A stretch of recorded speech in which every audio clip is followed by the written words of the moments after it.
Medical Intuitive Insights with your host, Dr. Gloria Warren, is a program that presents topics on medical intuition, holistic opportunities outside of mainstream society, and scientific research as applied today. Topics range from online intuitive readings to interviews unveiling alternative healing modalities and discussing them with inspirational leaders. Dr. Warren is the bridge within holistic arts while stressing the balance between the spiritual and physical self. So now, please welcome the host of Medical Intuitive Insights, Dr. Gloria Warren.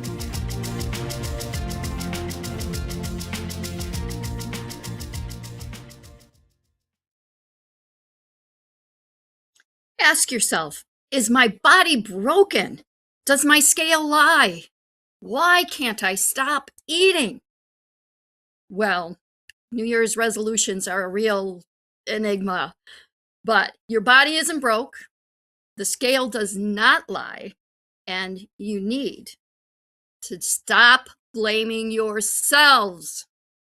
Good afternoon, and welcome to Medical Intuitive Insights. I'm your host, Dr. Gloria Warren, and I'm an epidemiologist, integrative educator, and quite a bit of research and medical experience behind me.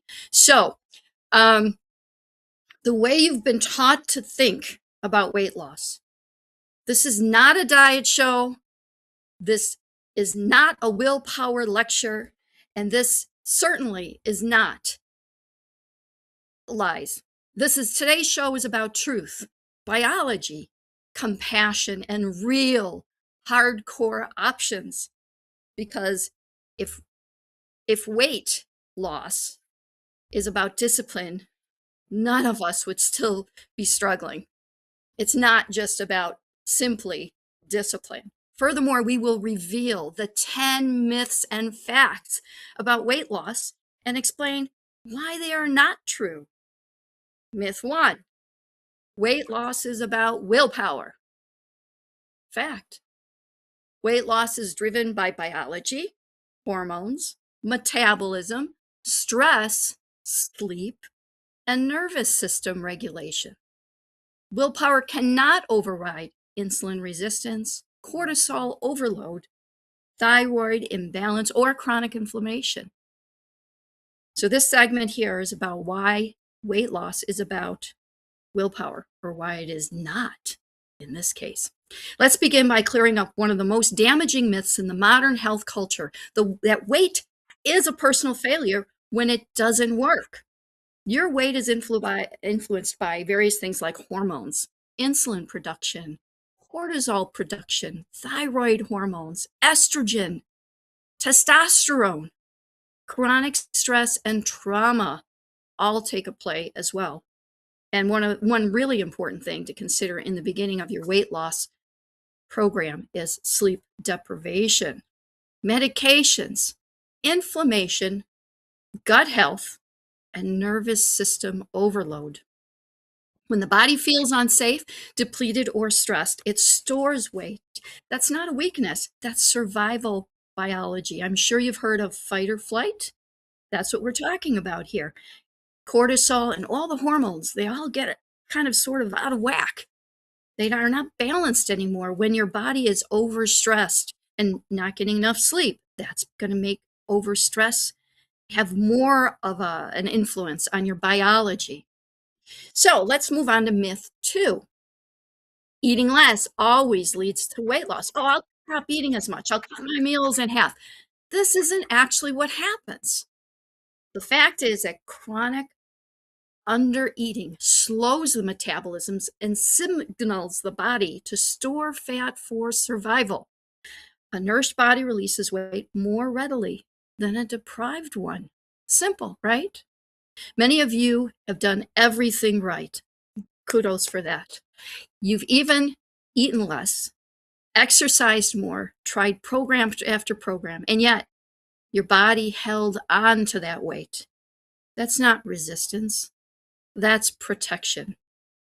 So I have on my show today Nurse Peggy from the Holistic Nurse with Peggy Smith. And she is a wonderful companion on these shows. She's always added some certain facts and everything to our conversation like today. So Peggy, are you there? I am. Thank you for having me today, Gloria. It's always a pleasure. Always. If I could just make a real quick comment about, some of the things you mentioned. Mhm. A lot of medical reasons, are associated with this, and a lot of times people are on medications that they need for whatever their medical situation is. Those medications may have a Mhm. side effect of gaining weight. That does not mean stop your medications. It means there's other Right. ways we can get around your activity levels and balance, things in a healthy way because you'll have a lot more problems if you're so focused on your weight that, you know, some of the times it's the mental health drugs, sometimes it's asthma medications, that's steroids, any of the Mhm. autoimmune things, a lot of those medications do gain weight. So, I just wanted to bring that out. We have to learn, Absolutely. you know, how to be kind Medication. to ourselves, and that's where I know you're Yep. going to show us today. Right. Medication has a huge, excuse me, huge influence on our weight loss program. And you need to have these reviewed. This is where self sustainability comes in. As certain people know, I'm the CEO of Sustainability Management Institute. And one of the things I like to teach is a crossover with medical intuitive insights is self sustainability. That means go seek your medical professional. That's not for me to tell you, oh, go see your doctor, go see your nurse, go see your chiropractor, go see this one or that one. It's up to you. That is what self sustainability is about. You go see the medical professional of your choice. Okay. And tell them, I'm on these medications. Can you please look them over? I want to start a weight loss program. I'm trying to figure out which weight loss program is the best for me. That's something that we're going to review here today. So there's so much involved, and medications, like Nurse Peggy said, I think is a very important topic. I'll give you an instance. Maybe my medication is creating a lot of weight gain, but it's water weight gain or something. Maybe I'm getting an allergic reaction to my medicine, even. Well, then maybe I would go talk to my medical professional and they can tell me maybe, hey, do some weight loss through diuretics or something of this nature.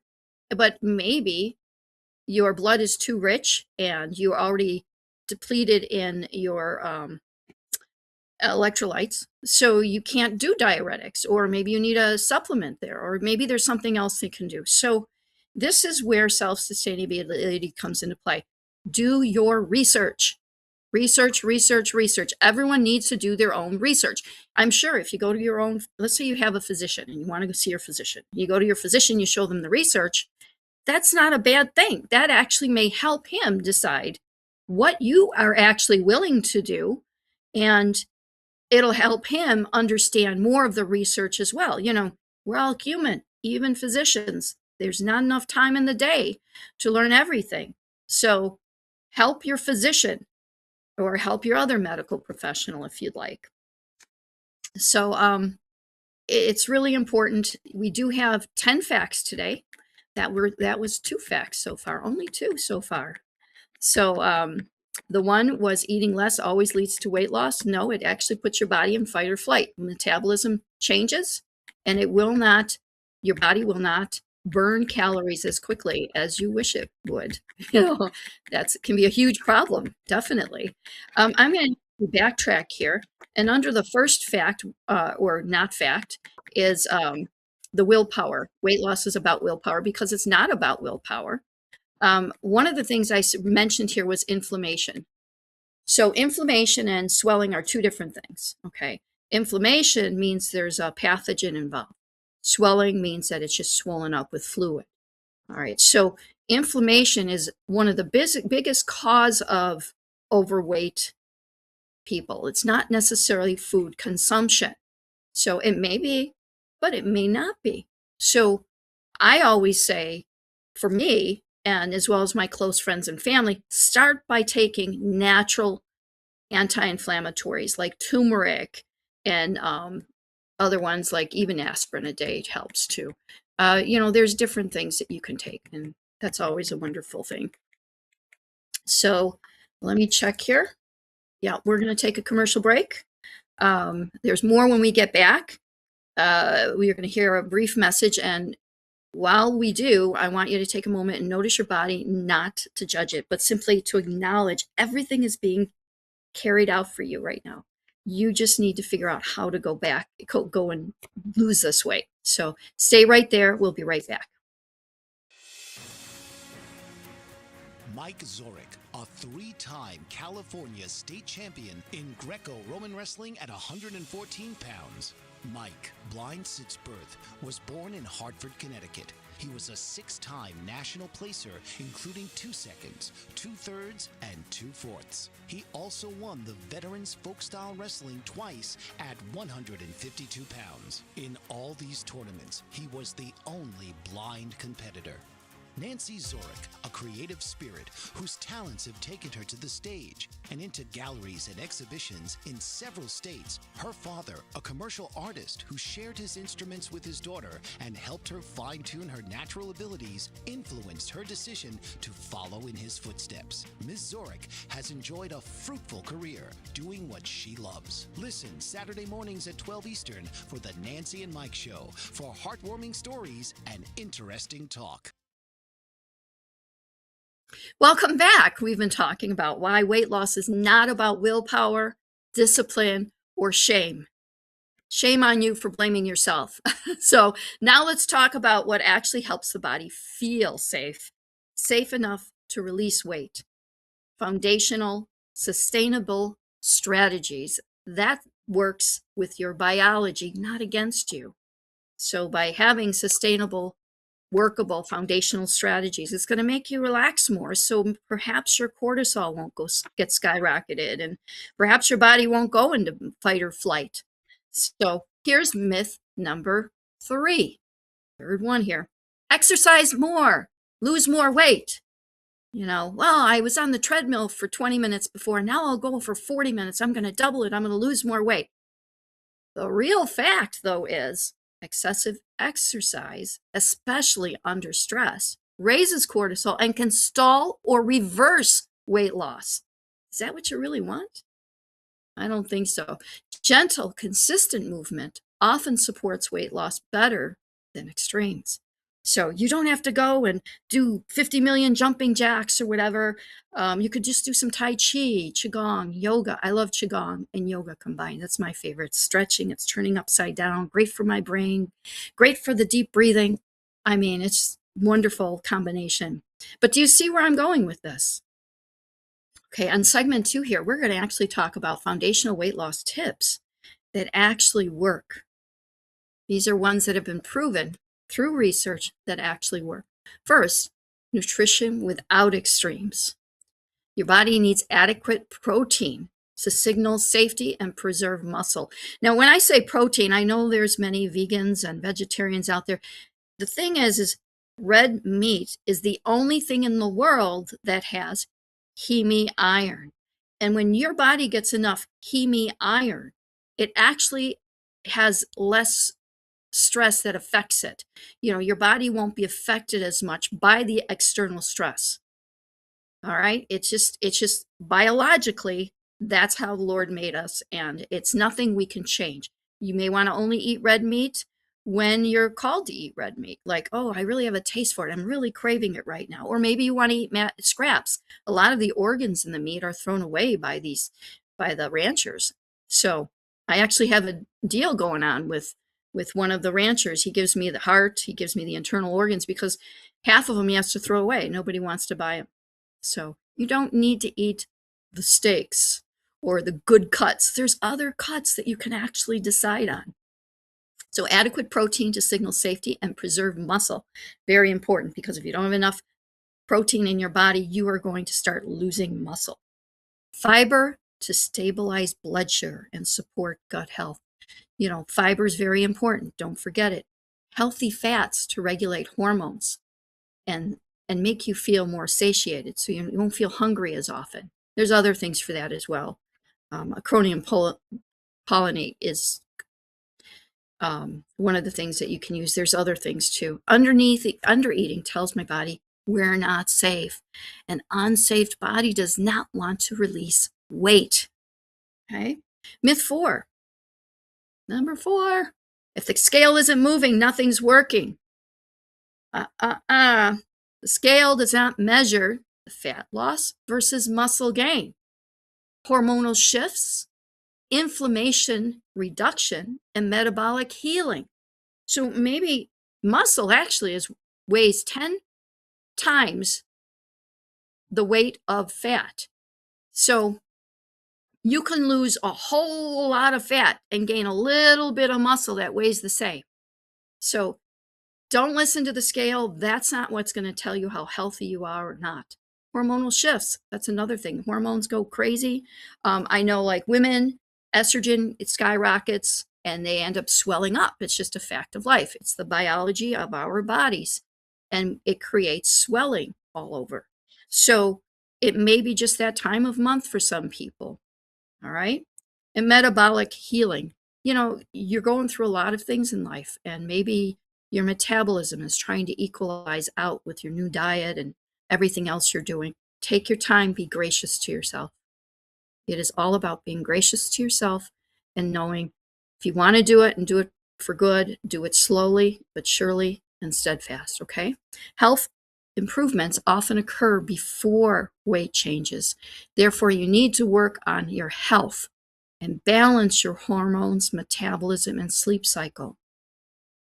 That's where see your medical professional, have hormones checked. It means a lot.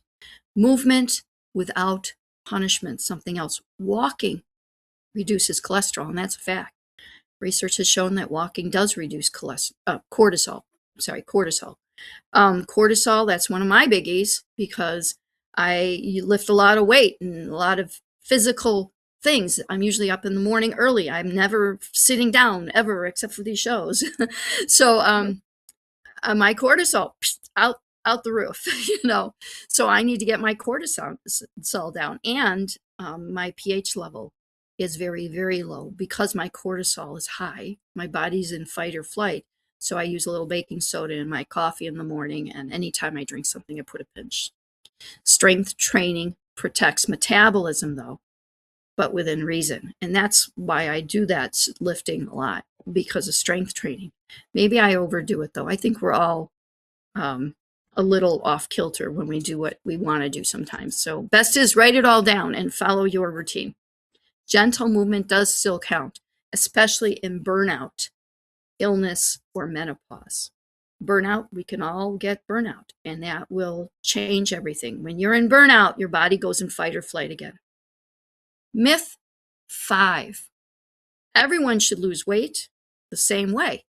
That's what they try to do to us, but in reality, bodies respond differently based on genetics, hormones, age, trauma history, medical conditions, and just like Nurse Peggy said, medications. There is no one size fits all, and it's not a one-stop shop. There are many variables such as sleep, stress. Poor sleep creates insulin resistance. Chronic stress tells the body to store, not release. And weight loss happens when the body feels supported, not attacked. And everyone has different variables, unique timelines, and stressors. Nurse Peggy, are you still there? I am, yes. And one of the things I'd like to, you know, since I'm the holistic perspective here, when you start a program, a lot of people, the most common New Year's intentions, I like that word better than resolutions, are stop smoking and lose weight. I think the next one is probably keep your finances in order. That's the 3 big ones people do.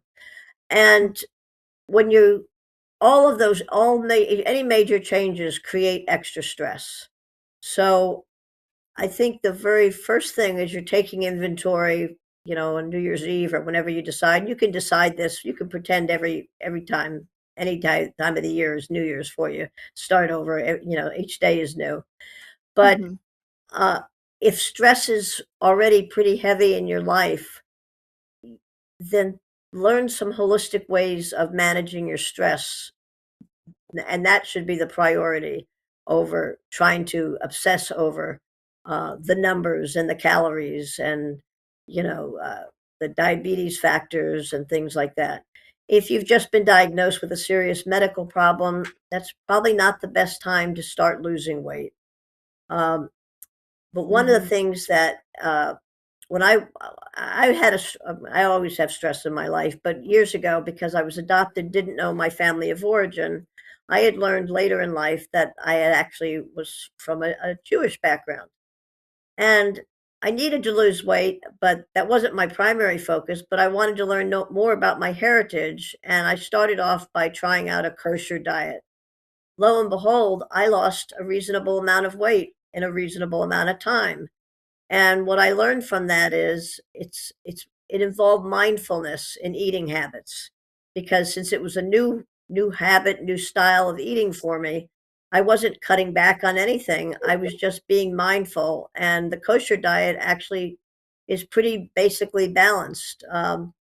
And so mindfulness is a good skill to learn while you're trying to uh, start any kind of New Year's intentions that may be stressful. Um, Another one, we've talked on my show sometimes, we had a couple functional medicine doctors. If functional medicine doctors, they can be any range of degrees, but they are trained in that specialty. They do micro level blood tests so they can see even things that you might not be aware in your future from a medical perspective, but they can also see what nutrients and things you're really deficient in and help you map out a plan. Um, Right.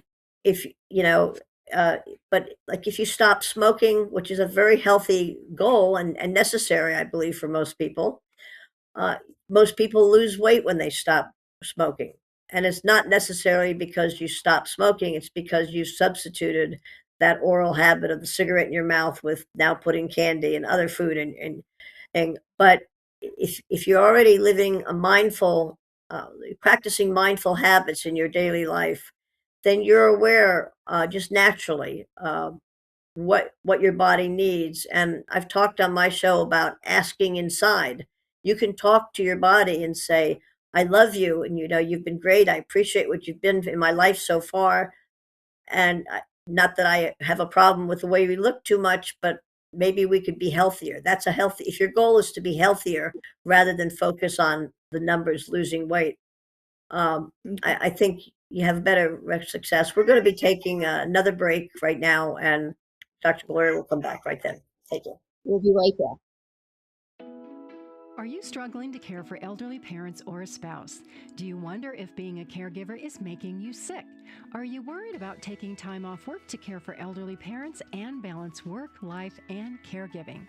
Has caregiving become exhausting and emotionally draining? Are you an aging adult who wants to remain independent, but you're not sure how? I'm Pamela D. Wilson. Join me for the Caring Generation radio show for caregivers and aging adults, Wednesday evenings, 6 Pacific, 7 Mountain, 8 Central, and 9 Eastern, where I answer these questions and share tips for managing stress, family relationships, health, well-being, and more. Podcasts and transcripts of The Caring Generation are on my website, PamelaDWilson.com, plus my caregiving library, online caregiver support programs, and programs for corporations interested in supporting working caregivers. Help, hope, and support for caregivers is here on The Caring Generation and PamelaDWilson.com.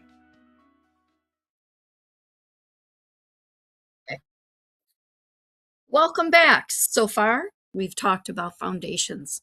Now we're going to discuss medical and holistic options, because for many people, weight loss requires support, and using support is not a failure.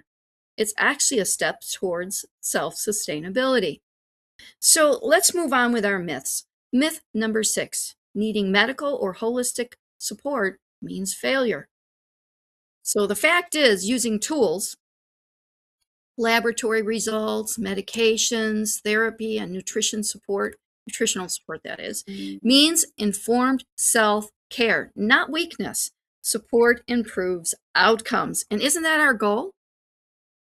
So when dealing with lifestyle and foundational support, it includes nutritional education, balanced meals, protein, fiber, healthy fats, maybe lower carbs, no more potato chips or whatever it is that you usually love. And that maybe there's other things you love that are healthier for you. So walking, gentle movement, sleep improvement, stress reduction, best for mild weight concerns, prevention-focused individuals, those early in their journey. Let's see if it works, right? Benefits: it builds long-term habits, improves metabolic health, and it's low risk. Limitations: it may not be enough for hormonal or metabolic dysfunction, and the progress may be slow. That's the only limitation on those. But, if you want to go long and steady, maybe that's the way to go.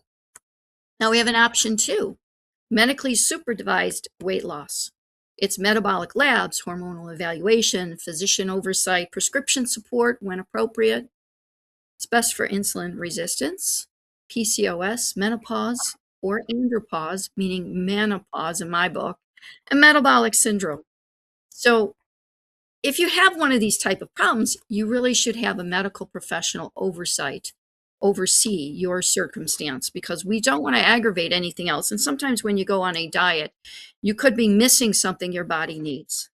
So benefits: addresses the root cause. I mean, hey, if I know my estrogen's way too low or way too high, which will make me gain weight, let me see if I can lower it down. Maybe some heavy weight lifting exercises and bring up that progesterone and testosterone, and it drives that estrogen down. I mean, there's alternatives here, but I need the blood test to find out. So it's safer than unsupervised dieting, seeking medical professionals and personalization. Gloria, I'd like to interject here. Many people nowadays are turning to the GLP classes of drugs, which they are excellent. They are getting wonderful results.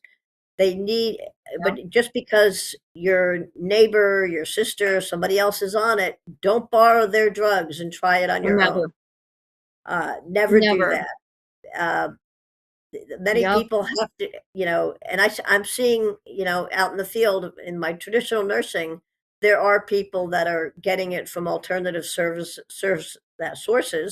and they're also getting some no-name brand from worse than alternative things. You don't really know the manufacturer, the street version of GLP drugs is not safe. It could have variations of amphetamines and other things. And some people over the years have chosen to go to the traditional diet doctors because they want those diet pills, which are usually some form of amphetamines. One, that's not good if you have a history of heart problems. And if you're extremely overweight starting the process, you may have heart problems you don't even know about yet. But 2, many people, I can't say everybody because I don't have the statistics, but many people are not honest with those diet doctors. They'll say anything because they want him to give them the medicine.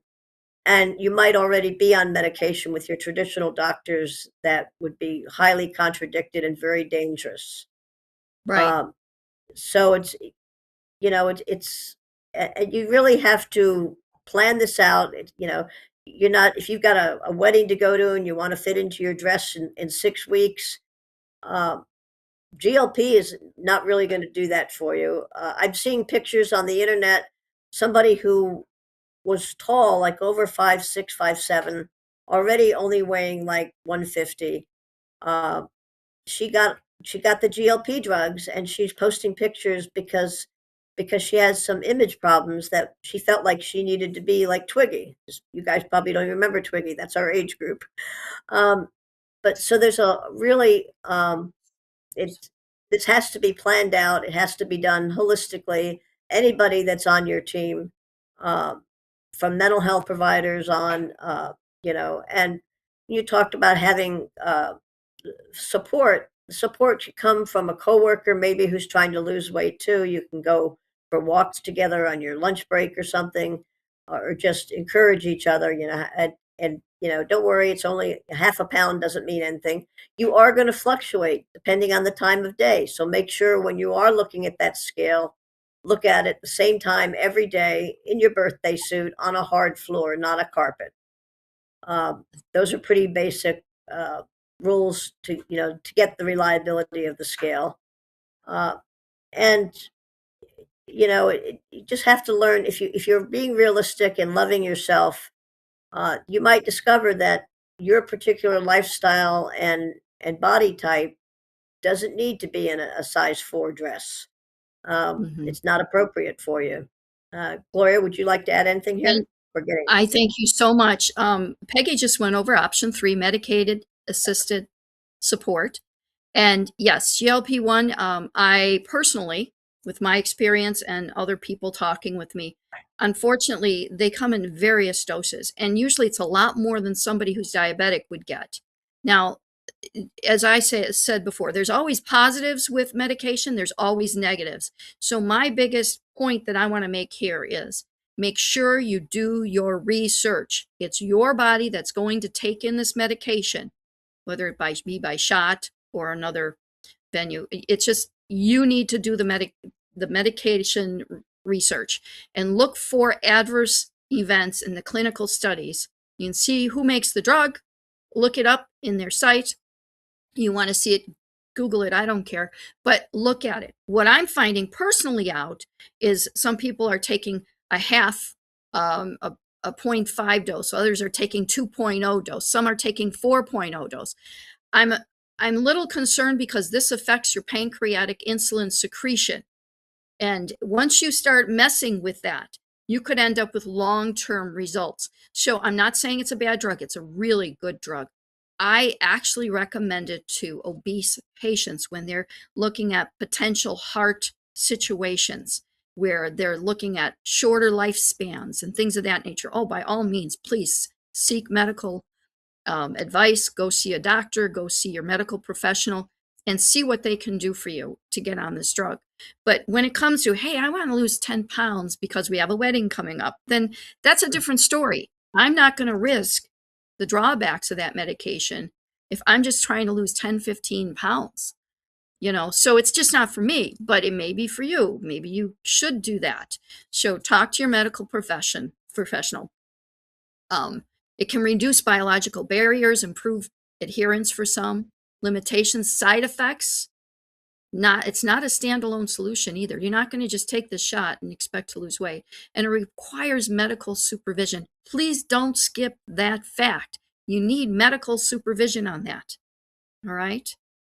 Now let's flip over here to holistic integrative approaches. So gut health support, nervous system regulation, trauma informed care, mind body therapies, emotional eating awareness. I do a lot of deep breathing and focusing and meditation. So it's best for stress, weight retention, burnout, chronic inflammation, emotional eating patterns. Oh, that's another thing. I didn't get a lot of food when I was a kid. So I find that I like to hoard food in my house. So now that I know why I'm doing it, I can actually negate some of those habits I have. And I try to only eat when I'm hungry, which works great for me. It's something else you want to discuss with your medical professional. So the And I mind body. also think in our society, we expect 3 squares a day is what's nutritionally healthy. Diabetics really should be having 5 mini meals throughout the day, spread out evenly to keep your sugar levels reasonable. And when you start, most people start with Dr. Google. Um, that's great, or one of the AI sources, but understand that those are all generalities, and there are little nuances in your own health profile that only your medical providers uh, can tell. Right. And when you're looking at side effects, the way the Drug Administration works, if one person in a million gets diarrhea, it's listed as a side effect. It doesn't mean that Absolutely. everybody's going to get every side effect or any of the side effects, but and everybody reacts differently. So you don't just like pop the pills and hope that like the kids, look, some kids that don't need the ADHD drugs, for example. If you really need the drug, you'll find that if you take 1 milligram more than what you're prescribed, it'll put you right to sleep. It won't help Mhm. you focus because your body will say, "Oh, you need to stop now and go to sleep." So Right. you really need to understand what your needs are, and most of us we don't get the opportunity to have a doctor we've had for 20, 30 years. So it's a good idea to Not have. nowadays, anyways. Everybody should have, as an adult, their medical history, so that when you do go to Mhm. doctors that are new, they know what you have, what your background is. Um, Right. and and when you're choosing foods, there's a whole list of anti-inflammatory foods that can actually help Right. reduce the inflammation that causes more stress on your body. Peggy, can you hold that thought? I want to move Yeah. on to option 5, which is surgical interventions like bariatric procedures, long-term medical follow-up, severe obesity. It can improve survival rate for those who are obese, and there are surgical risks and things of that nature. But you're going to hear about that when we come right back. We'll be right back after the commercial break.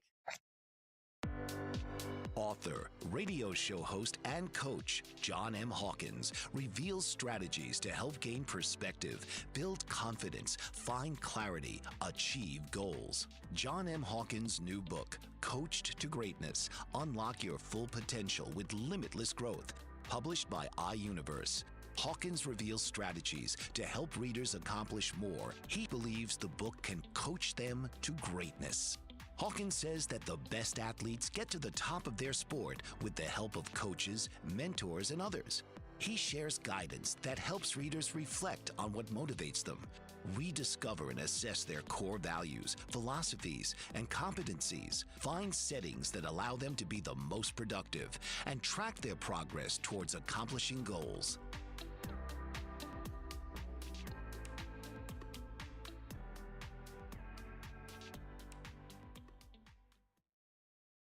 Welcome back. So glad to have you here. As we move on today, we just mentioned bariatric surgery, and there's various types of bariatric surgery, but there's one major clue and fact that you need to remember with bariatric surgery. And Peggy, why don't you tell them exactly what that is?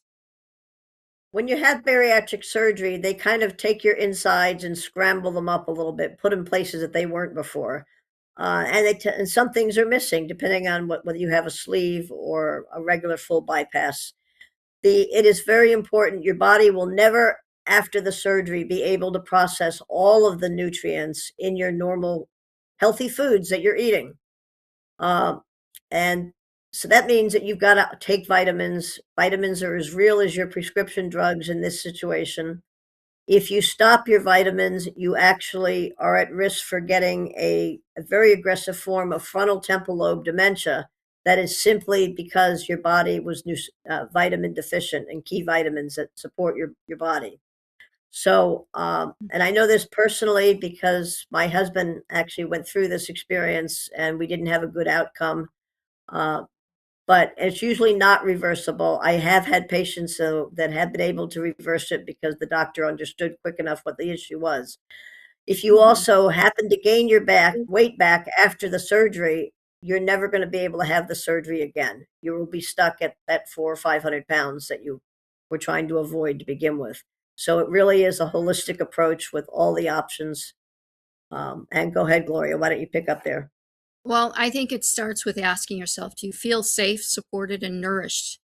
And have medical or hormonal causes been evaluated? Are you burned out or depleted? And which option supports long-term health rather than quick fixes? Finally, what are the side effects of the options? That would be what I would consider. Side effects, I've seen people with side effects that have been tormenting for them year after year with bariatric surgery. Did they need it? I think not. So, you need to consider, are you obese? Are you really overweight? Is it shortening your lifespan? Do they really believe it's shortening your lifespan drastically?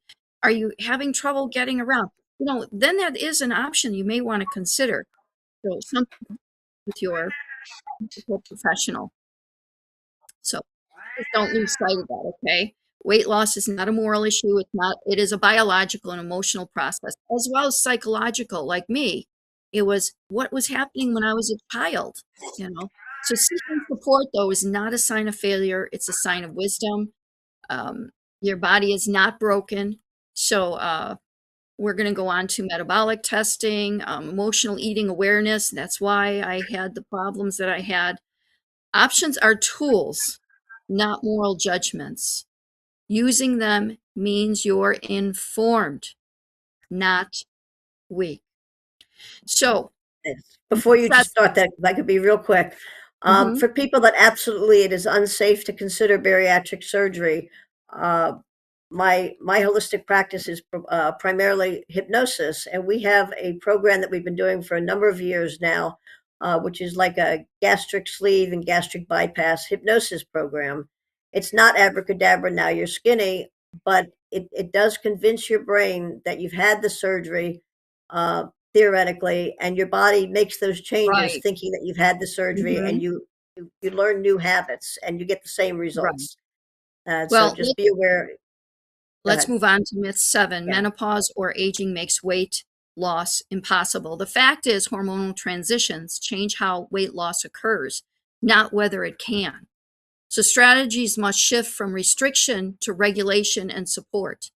So, let's talk about why weight loss stalls and redefine success. Weight loss stalls often because hormonal shifts like menopause, andropause, and chronic inflammation, which Peggy already mentioned.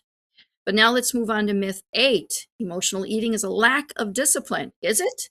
The fact is, emotional eating is often a nervous system coping strategy, addressing stress, trauma, safety issues, cravings more effectively than restriction. Undereating, overexercising, burnout, nervous system overload. Sometimes weight is not the problem, it's just the symptom of the problem. And my eating, when I was younger, was a symptom of my psychological problem, emotional problem.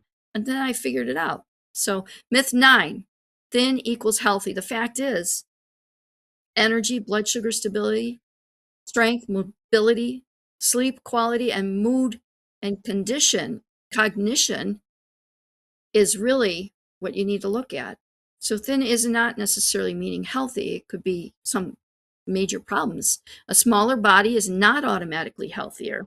So you want to look for better energy, stable blood sugar, strength, more mobility, clear thinking, not, without all these things that they're trying to push on you to get clearer thinking. Maybe it has something to do with your weight. I'm not sure. That's something for you to take up with your professional.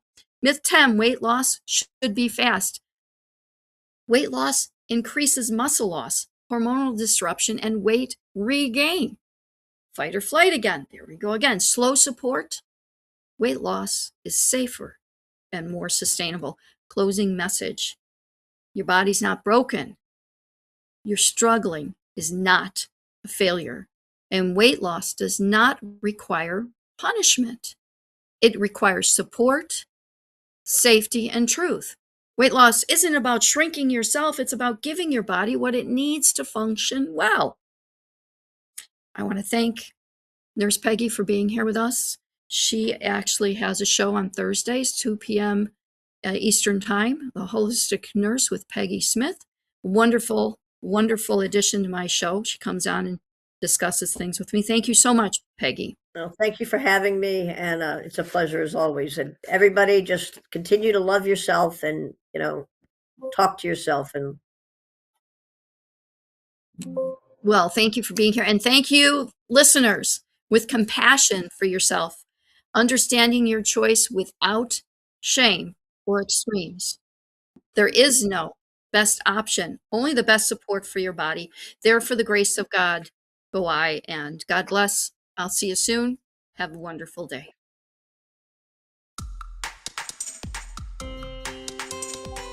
This has been Medical Intuitive Insights with host Dr. Gloria Warren. Tune in each week as Gloria shares over 40 years of experience and yearns to provide knowledge derived from intuition and research. Wednesdays, 2 p.m. Eastern.